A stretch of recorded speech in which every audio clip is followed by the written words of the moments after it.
nazar vatandaşlar.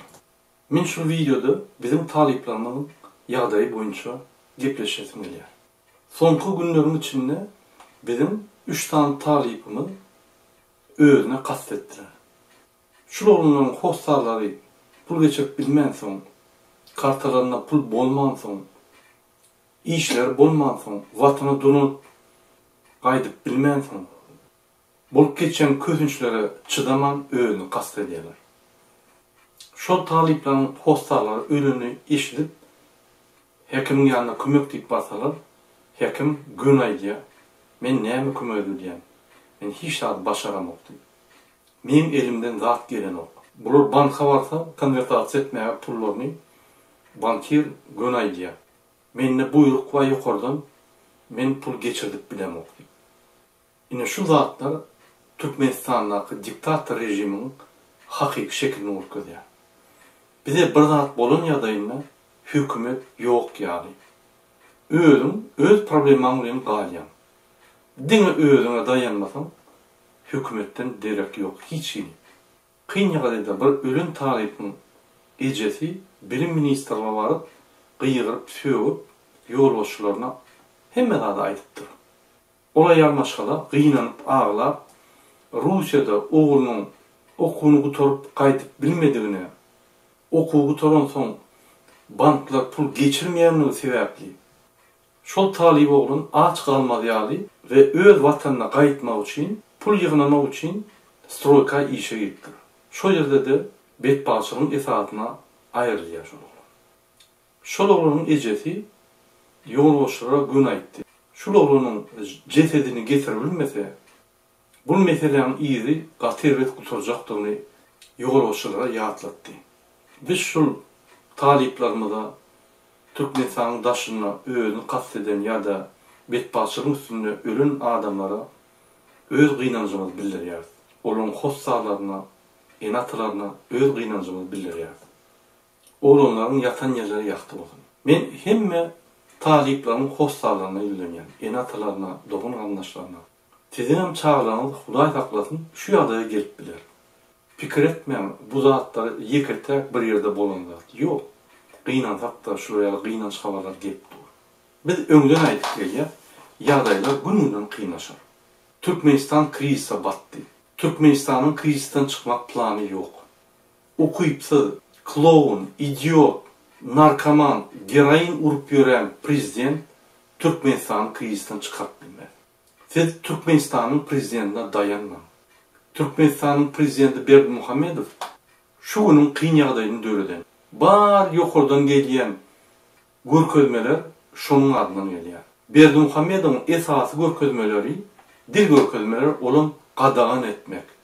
Hiç wagt halkymyza kömek etmek ýa halkymyza meseleleri çözüp bermek diýen dil görkezmeleri ýok. Gadarly watandaşlar, siz şu zatlary bileňizokmy? Haçana çeli bir dymy oturar. Türkmenistany maskara eden, Türkmenistany ul kıysa salan, okuyupsa bir kanun özün saylan, halkın tarafından saylanmadık prezidenta, haçana çelbir ınanıp, şoňadan aýanyp hemme zat düzeler diýip gelerdi. Görkezim maňa haýsy döwletde 30 ýyllap konvertasiýa ýok. Bizim bar goňşy döwletleri seredelim. İran, Afganistan. Afganistan'da 30 ýyllap uruş boldy. Konvertasiýa ba. Özbekistan, Gazakistan, Azerbaycan, Orsiýa, bizim regionumuzda olar ýazat ýok. 30 ýyllap şular bizi ağırlap, konvertasiýa etmän birinji diktator Niyazow bizi ağırlap, rubuldan manada geçirenle bizi bankrot etdi. Bul heroin urup ýören maskara 2009 ýylda bizi ýene bankrot etdi. Bizi täze manada geçirdi. Bir manadın bahasy 5.000 boldy köne manatda. O diýmek bizi 5.000 etse bankrot etdi. Bir gerekde, bir günde. Täze manada geçen tamam bizi ine şu gün konvertasiýasyz goýdy. Öňem konvertasiýa ýok, häzirem ýok. Bunun esasy maksatlary prezidentlaryň konvertasiýa etmeýän halkymyzy gedaýlykda saklamak. Döwleti de prezidentiň özü döwlet. Bizim halkymyzy gedaýyp saklamak. Biz şu çörüňi ýerinden ılgap ýörmeli, politika koşulmalı yani. Bu prezidentin daşındaklar dine bunu övüp ellerini ayaklarını yalar yani. Yine halkımızı şuna getirdi.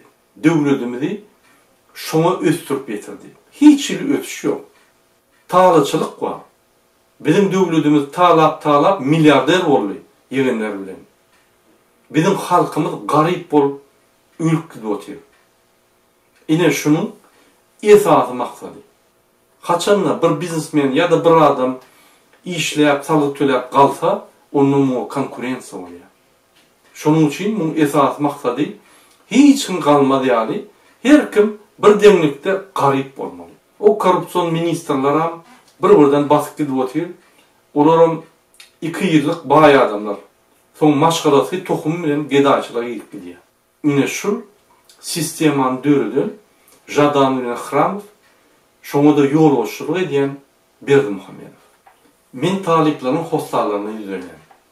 Siz çağrımızı daşayuda uğradıp, okudup, konversasiya edip bilersiniz deyip fikir ediyorlar. Yönü kıyınansak da her vakt pul geçirmek probleması durur. Öz çağrımızı kösersiniz. Huday taklasın, eğer bir zat bolaysan, cesedini izine de alıp bilmersiniz. Yine 3 oğlunumuz öldü. Şul size misallayalım. Bizde Türkiye'de vatandaşlarımız ölüp dur. Birinin cesedini getirelim. Hiber beyleki devletlerde, dünyada şolaya zat var mı? 13 yıldan beri dolandırıp gelen bir kanun prezident, Geroinovi narkoman Berdimuhamedov'un görkümesi boyunca şu zatlar bolanır. Neyem için? Bilim almak için bizim vatandaşlarımız daşarıda gitmeli oluyor. Neyem için? Bizim Türkmenistan'ımızda bilim sistemasi, iktisadiyeti, siyasati, dini bir adama bağlı. O adam narkoman olup çıksa, bütün devlet yıkılmamış. Bütün devletteki yaşayan adamlar kösenyer. Yine bu hakiki Türkmenistan'ın yağdayı. Türkmenistan'ın bir kanun prezidenti Berdimuhamedov, geroinçi, bütün dünyada özünü maskara eden, özünü bütün dünya maskara var deyip tanıdan dünyada yeketak prezident. Haçana çeli siz öz durmuşunuzu, öz çağırcıklarınızın durmuşunu şu narkomanı bağlı edecek. Neyemçiyip siz öz hak hukukunuzu talep eden yok. Hem devlette hükümetler öz valutasını saklamalı derecesinde konversasiya edip saklak geliyorlar. Neyemçiyip bizde şu zatlar yok. Neyemçiyip biz çağrılarımıza pul verecek olsak, onu konversasiya etmek için bir topa prosedurları geçip, kıyın yağdayda dürüdürün problemini çözmeli olacağız. Neyemçiyip biz şeyle baranlıda şu bolunuk. Men taliplerin hostarlarına yüzleniyor. Siz bankın yol başlarından talep etmeli konversasiyanı. Eğer de şoları etmese, onunla günü prezidentin adını hat yazıp şundan talep etmeli. Eğer de şunu etmese, onunla protest edin, görközün, sizin niye adını değil, görközün şu zatlar çözülürün yoktuğunu değil. Siz prezidente karşı protest eden de o. Siz öz az şikayetlerinizi bilim ministrine aytmalı. Siz öz az şikayetlerinizi hekime aytmalı. Prezidentin vekili şu hekim olup duruyor. Eğer siz Levap vilayetinde olsanız, onunla Levap hekimi, eğer de siz Ahal vilayetinde olsanız, onunla Ahal vilayetin hekimine bar aytmalı da talep etmeli. Sebebi Berdimuhamedov ofitsialna Türkmenistan'ın prezidenti. Şunun birinci meselesi Türkmenistan'ın manadını konversasiya edip saklamalı. Bolmasa Berdimuhamedov boyun almalı. Biz bankrot, bizim Türkmen adamımızı konversasiya bolanok. Hayır devlet öz valutasını konversasiya ettirmese, onunla ol men bankrot deyip boyun almalı. Şunun için Türkmenistan'ın boyun almalı. Men bankrot deyip. Berdimuhamedov boyun almalı. Men narkoman, geroinçi, maskaraval, bizim devletimizi 13 yıldan beri dolandırıp gelen ve Türkmenistan devletini bankrota getirdim deyip. Bizim devletimiz iktisadiyet tarafından katı kıynyadaydı. İnni yanvar ayında bundan metre kıynaş gider. Sebebi düğülmene hiç ilişetler yok. Berdimuhamedov cadıvı değil. Ol ukuyupsız narkoman. Ne de sağlığı var bizim devletimiz dolandırmana, ne de ukuyup var, ne de mümkünçülüğü var. Berdimuhamedov'a hiç haysi devlet inanı yok. Şunun için Muňa pul kart hiç kim beren ok. Gaýtyp hemme döwletler maskaraba diýip muňun üstünden gülýärler. Berdimuhammedow bütün dünya gülkünç boldy. Türkmenistanam şol sebäpli kynulary sezebar boldy. Bizim döwletimizi galdyrmak üçin birinji bilen reformalar geçirmeli. Iqtisadiýatda, siyasatda, sosial meselelerinde bizde toparlar bolmaly. Bizde spesialistler bolmaly. Bizde top menajerler bolmaly. Bizde marketologlar bolmaly. Bizde özün jemgyýet bolmaly.